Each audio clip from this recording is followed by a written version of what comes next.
as far as the present governor is concerned now, my daily bread is not my problem. The governor don't even ask where you are from and whatever. Both the women, they enjoy here, loading and offloading. Some of them, we are working here as a casual worker. We don't feel anyhow as if we are casual because sooner or later we'll be employed.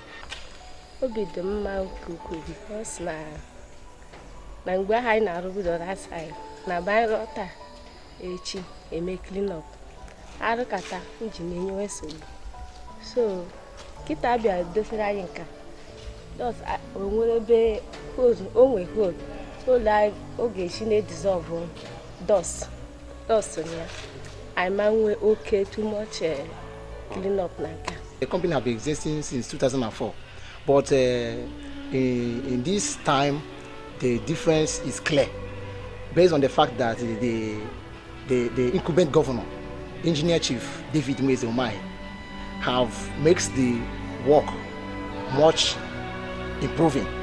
His presence have yield much fruit to the youth in particular.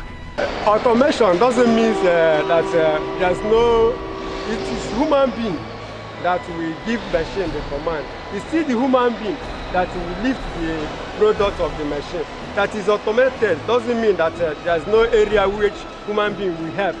Like you can see in the area of intake material, it's manual. You see them loading the hoppers.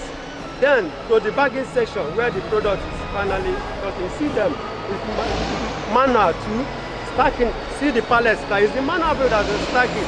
What it means is that technically the job will be reduced. But manually, it will be increased because now we need more hands. It creates a job opportunity.